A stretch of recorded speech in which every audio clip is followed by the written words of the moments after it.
Here's the thing about intelligence. Most people think it's about solving equations, memorizing facts, or getting straight A's in school. But researchers who've spent decades studying cognitive ability will tell you something that might make you uncomfortable. Your IQ isn't really measured in a lab. It's measured in the grocery store, at the traffic light, in the way you scroll your phone at 2 in the morning when you promised yourself you'd go to sleep an hour ago. Every single day, you make hundreds of tiny decisions that most people never think twice about. What to eat, what to click, what to believe, who to trust, how to spend $10, whether to read the article or just the headline. And here's what nobody talks about.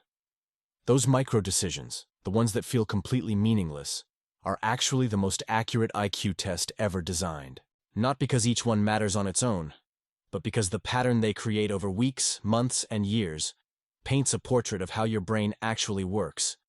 And that portrait is more revealing than any standardized test you'll ever take.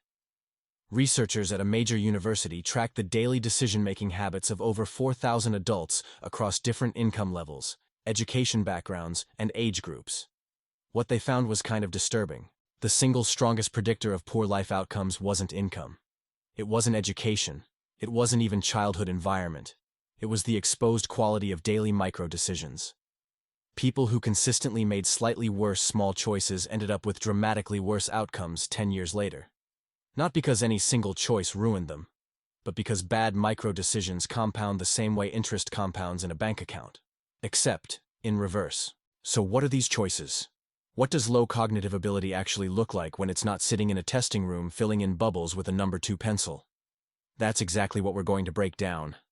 And fair warning, some of these are going to hit close to home. Not because you're unintelligent, but because modern life is specifically engineered to make smart people act like they're not. Let's start with the one everyone's going to feel personally attacked by. Digital distraction. And not just the obvious kind. Not just spending too much time on your phone. That's surface-level advice your grandmother could give you. The real issue is something researchers call attentional fragmentation, and it's quietly rewiring how millions of brains process information. Here's what happens. Every time you open a short-form video app, your brain enters a neurological state that scientists compare to a slot machine cycle. Variable reward schedules. You don't know if the next video will be boring or incredible, and that uncertainty releases a small hit of dopamine. Not when you find something good, when you're searching for something good. Your brain gets the reward from anticipation, not from satisfaction. And that distinction changes everything, because what it means is that the actual content doesn't matter. You're not learning anything. You're not being entertained in any meaningful way. You're caught in a dopamine harvesting loop that trains your brain to prefer shallow novelty over deep engagement. And here's the thing about deep engagement. It's the foundation of every skill that correlates with higher intelligence. Problem solving, critical analysis, long-form reasoning, creative thinking. All of them require the ability to sustain focus on a single problem for an extended period. 20 minutes minimum, usually longer. A study published in the journal Nature found that people who consumed more than 3 hours of short-form content daily showed measurable decreases in working memory after just 4 weeks. Working memory. That's not some obscure cognitive function. That's literally the mental workspace where you hold and manipulate information. It's where thinking happens. When your working memory shrinks, everything gets harder. Following complex instructions, understanding nuance in conversations, planning more than one step ahead, connecting ideas across different domains. It's not that scrolling makes you dumb in some abstract philosophical sense. It physically degrades the hardware your intelligence runs on. And the cruelest part is that the people most affected are the least likely to notice. Because noticing requires exactly the kind of sustained self-reflection that attentional fragmentation destroys. One neuroscientist described it like trying to see your own blind spot. The tool you'd need to detect the problem is the same tool the problem has already compromised. Pretty dark, right? But it gets worse. Because the attention economy isn't just stealing your focus. It's replacing it with something else. A simulated feeling of learning. You've experienced this.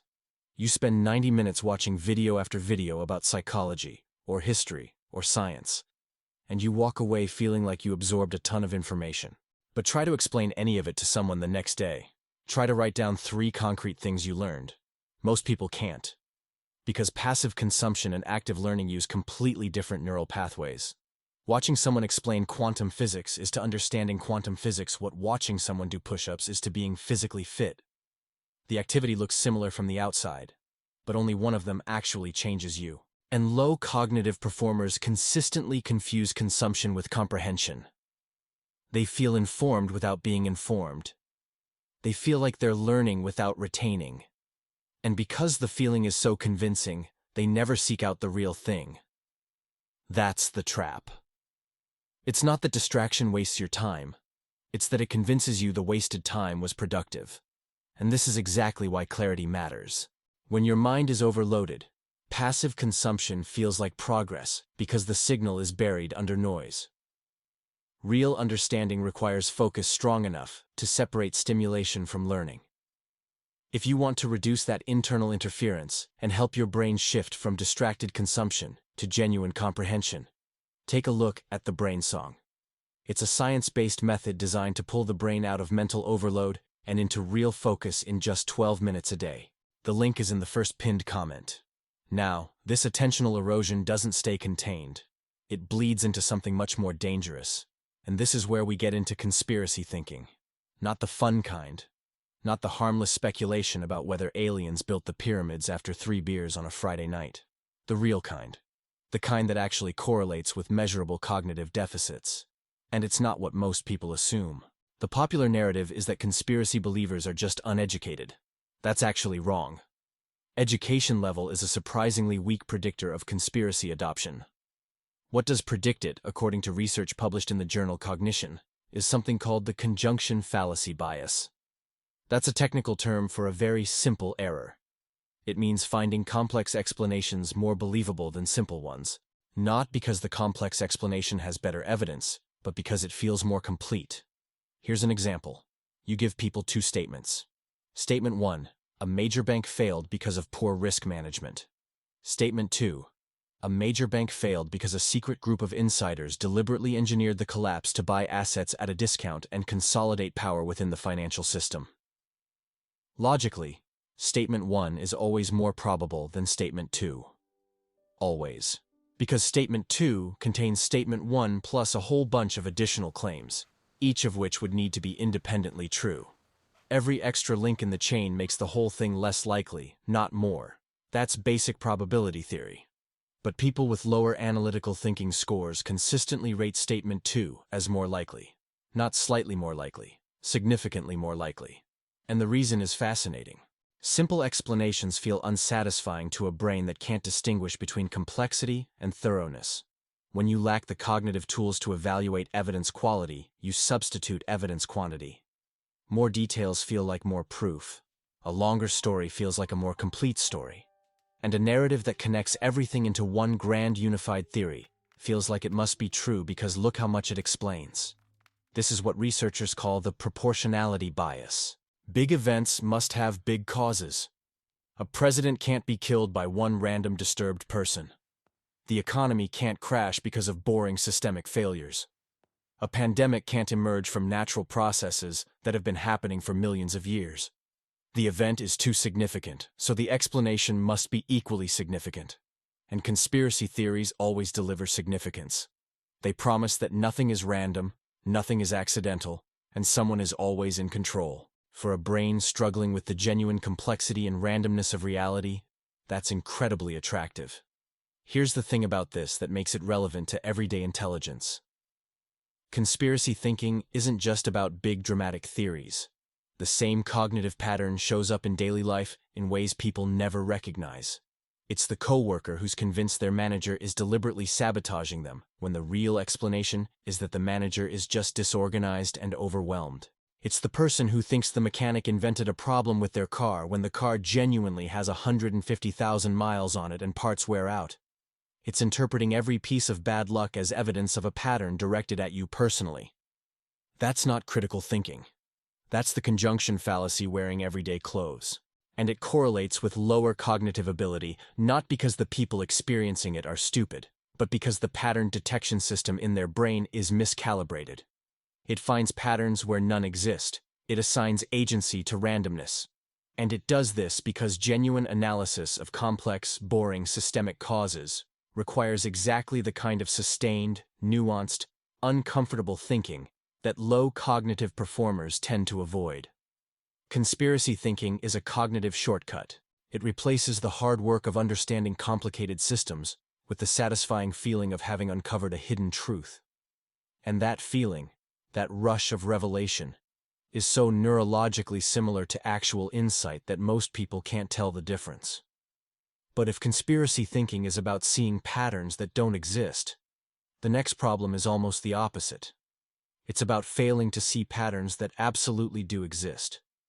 Especially when money is involved, impulsive financial decisions are one of the most reliable behavioral markers of lower cognitive function. And the reason isn't what most people think. It's not about being bad at math. Most money mistakes don't require any math at all. A study that tracked spending behavior across 12,000 participants found that the strongest predictor of financial impulsivity wasn't mathematical ability. It was something psychologists call temporal discounting rate. That's a measure of how quickly future rewards lose their value in your mind compared to immediate rewards. Everyone discounts the future to some degree. $100 right now feels more valuable than $100 next month. That's normal. But the rate at which people discount varies enormously, and it tracks almost perfectly with general intelligence scores. Higher cognitive performers might discount future value by 20 or 30%. Lower cognitive performers often discount it by 80 or 90%, which means that for someone at the lower end, $100 next month feels like $10 or $15 in their mind right now. Not consciously. Not because they've done the calculation, because that's literally how their brain assigns value. And this has devastating real-world consequences. It's why someone finances a 60-inch television at 24% interest when they have $900 in their checking account. It's not that they can't do the arithmetic. If you sat them down and walked them through it, they'd immediately see it was a terrible deal. But in the moment of decision, the future cost feels almost imaginary while the present reward feels overwhelmingly real. Their temporal discounting rate has essentially made them blind to consequences that haven't happened yet. Here's where it connects to something bigger. Financial impulsivity isn't really about money. Money is just where it's most visible. The same temporal discounting pattern shows up in health decisions, relationship decisions, career decisions, and everything else. It's the student who skips studying because tonight's party feels more important than next month's exam. It's the person who eats the fourth slice of pizza because future health feels abstract and present taste feels concrete. It's the employee who tells off their boss in a moment of frustration because the emotional relief feels instant and the career consequences feel distant. Every single one of these is the same cognitive process wearing different clothing. The brain assigns disproportionate weight to what's immediate and tangible, and essentially erases what's delayed and abstract. And the people who do this most aggressively aren't making a choice. They're obeying a neurological bias they don't even know they have. The really clever part of this trap is that impulsive decisions often feel like smart decisions in the moment. The person buying the TV on credit genuinely feels like they're getting a deal. The fast food meal feels like a reasonable trade-off. The angry email feels justified and necessary. Because the cognitive machinery that would normally pump the brakes, that would simulate future consequences and weigh them against present desires, isn't functioning at full capacity. The alarm system is there. It's just turned down so low that the person can't hear it over the noise of immediate desire. And impulsive decisions don't happen in a vacuum. They're fueled by something deeper, something that connects to almost everything we've talked about so far. Blind belief. Not religious belief specifically. Belief in the broader sense, the tendency to accept claims without subjecting them to even basic scrutiny. And this one might be the most dangerous of all because it masquerades as a virtue. In most cultures, believing things readily is considered a positive trait. Trust, faith, open-mindedness. And those are positive traits in the right context. But there's a critical difference between being open-minded and being uncritical, and lower cognitive performers consistently fail to distinguish between the two. Open-mindedness means being willing to consider new information even when it challenges your existing beliefs. That requires active cognitive effort. You have to hold two contradictory ideas in your mind simultaneously, evaluate the evidence for each, and update your position based on which evidence is stronger. That's hard work. Being uncritical means accepting whatever feels right without doing any of that work, and it feels exactly the same from the inside. Both feel like you're being reasonable. Both feel like you're considering the information. But only one of them actually involves thinking. A team of researchers gave participants a series of statements that sounded profound, but were actually randomly generated nonsense. Things like wholeness quiets infinite phenomena, and hidden meaning transforms unparalleled abstract beauty. Sentences that use impressive words but literally mean nothing. And the results were almost perfectly stratified by cognitive ability. Higher performers rated the statements as vague or meaningless. Lower performers rated them as profound and insightful. Not because they were trying to look smart, because their brain's evaluation system has a lower threshold for acceptance. It asks fewer questions before saying yes. Think about what that means in everyday life. It means lower cognitive performers are more likely to accept a salesperson's pitch without researching alternatives, more likely to forward a health claim they read on social media without checking whether it's actually supported by research, more likely to trust a confident person over a knowledgeable one because confidence is a faster signal to process than competence, more likely to adopt a political position based on how the argument makes them feel rather than what evidence supports it. And the compound effect of this over a lifetime is staggering. Because every uncritical belief becomes the foundation for future decisions. You believe the supplement works, so you buy it monthly for 3 years. You believe the investment is safe, so you put in money you can't afford to lose. You believe the relationship will change, so you stay for another 5 years despite every objective indicator suggesting otherwise. Each uncritical acceptance costs a little more. And because the initial acceptance felt so reasonable, questioning it later feels like admitting you were foolish, which most people's egos simply won't allow. So the beliefs persist, and the costs compound. Here's the thing about blind belief that connects it to digital distraction. Remember how short-form content simulates the feeling of learning without actual learning? Blind belief operates on the same principle. It simulates the feeling of understanding without actual understanding. And in a world where information comes at you at fire hose pressure all day, every day, the ability to quickly sort credible from incredible information is arguably more important than raw intelligence itself, because it doesn't matter how smart you are if you're operating from false premises. A genius working with wrong information will reach wrong conclusions just as reliably as anyone else. The difference is that higher cognitive performers have a stronger filter at the front end. They ask more questions before information gets in. Not because they're suspicious or cynical, because their brain automatically generates more competing hypotheses, considers more alternative explanations, and demands more evidence before updating its model of reality. That's not a personality trait. It's a cognitive function. And like all cognitive functions, it varies. Now all of this, the distraction, the conspiracy thinking, the impulsivity, the blind belief, they all converge into one thing: poor decision-making. And this is where the research gets really interesting, because it turns out that the quality of your decisions follows a very specific pattern that most people never notice. Psychologists call it the outcome process confusion, and it's one of the most reliable indicators of cognitive ability in real-world settings. Here's what it means. Higher cognitive performers evaluate their decisions based on the quality of the process they use to make them. Lower cognitive performers evaluate their decisions based on the outcome. Sounds subtle, right? It's not. It's enormous, because outcomes in the real world are heavily influenced by luck, timing, and factors completely outside your control. You can make a terrible decision that happens to work out great. You can make an excellent decision that happens to go terribly wrong. If you judge decisions by outcomes, you'll keep repeating terrible processes that got lucky and abandon excellent processes that got unlucky. And your life will be essentially random, buffeted by chance, because you have no reliable way to improve. Think about gambling. A person who bets their rent money on a roulette number and wins will, if they judge by outcome, conclude that this was a good decision. After all, it worked. They now have 35 times their rent money. Amazing decision. Best decision they ever made, until they do it again, and again.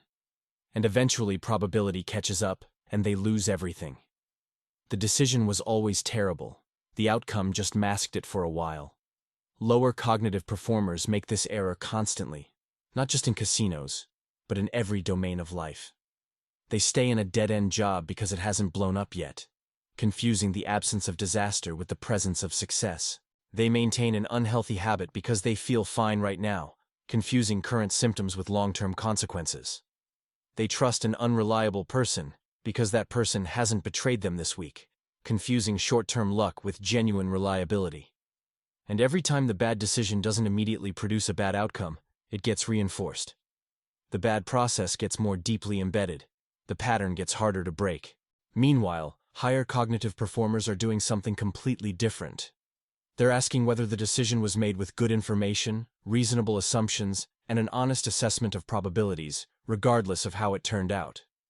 If they make a well-reasoned investment that loses money because of an unforeseeable market crash, they don't necessarily conclude it was a bad decision. They evaluate the process. Was the analysis sound? Were the risks understood? Was the position sized appropriately? If yes, the decision was good, even though the outcome was bad. And they'll make the same type of decision again. This gives them a massive advantage over time because they're actually learning from experience. Not learning the wrong lessons, which is what outcome-based evaluation teaches. Learning the real lessons about what makes a decision process more likely to produce good results across many repetitions. The gap between these two approaches widens every year. It's like the difference between a pilot who uses instruments and one who flies by looking out the window.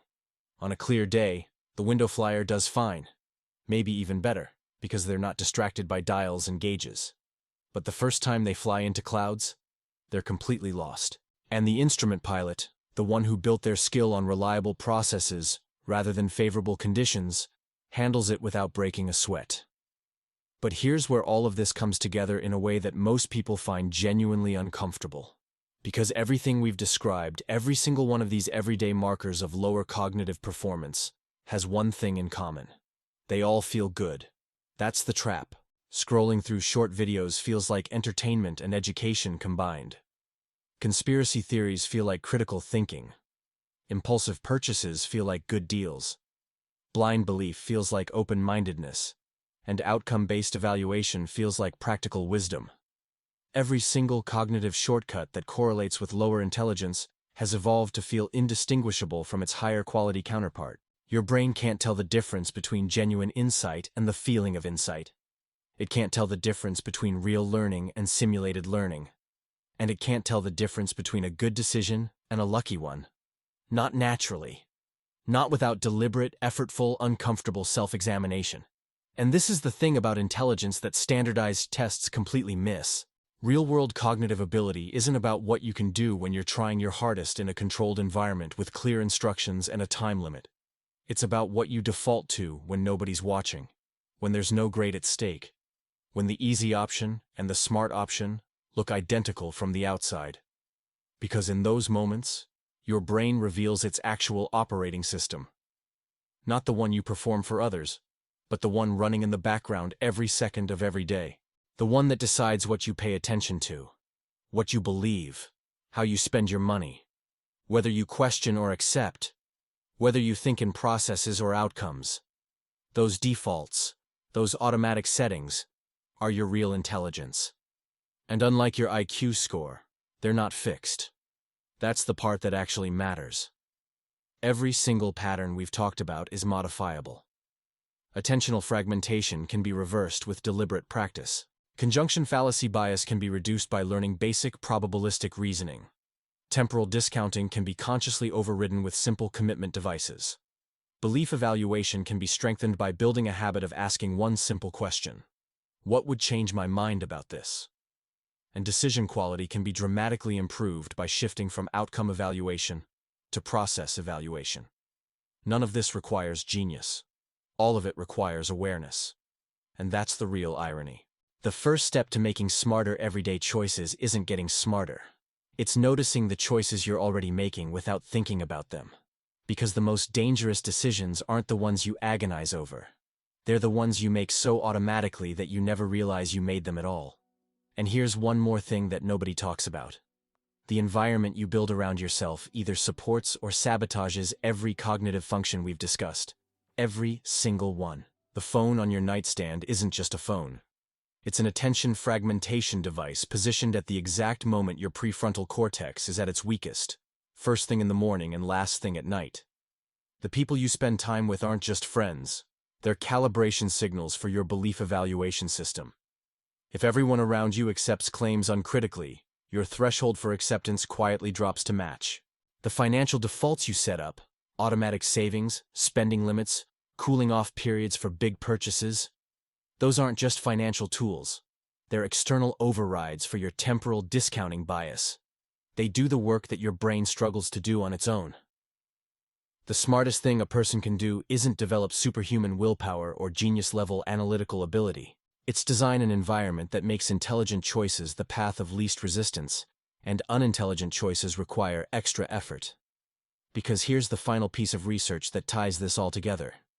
A landmark study tracking cognitive performance in adults over 20 years found that the single strongest predictor of maintained and improved cognitive function wasn't education, wasn't brain training games, wasn't diet or exercise, though those all helped. It was the degree to which a person had structured their daily environment to reduce cognitive load on routine decisions.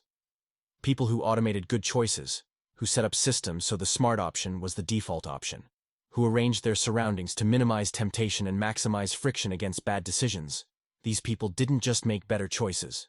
Their measurable cognitive abilities actually improved over time, because they'd freed up mental bandwidth that was previously being burned on willpower and resistance, and that freed up bandwidth went toward the kind of deep, sustained, complex thinking that strengthens neural pathways associated with higher intelligence.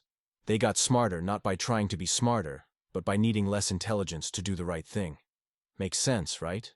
The person who has to resist checking their phone 50 times a day is spending cognitive resources on resistance. The person who puts their phone in a drawer before sitting down to work spends zero cognitive resources on resistance and all of them on the actual work. Same brain, same baseline intelligence. Vastly different outcomes. And over 10, 20, 30 years, those different outcomes don't just add up. They multiply. Because each good decision creates conditions that make the next good decision easier. Each hour of deep focus strengthens the neural pathways that make the next hour of deep focus more natural. Each time you evaluate a claim critically, your brain's filtering system gets slightly more calibrated. It's compound interest applied to cognition. And the entry point, the minimum initial investment, isn't brilliance. It's noticing. Just noticing that the scroll has gone on 20 minutes longer than you intended. Noticing that you believed a claim without asking for evidence. Noticing that you're evaluating a past decision based on how it turned out rather than how it was made.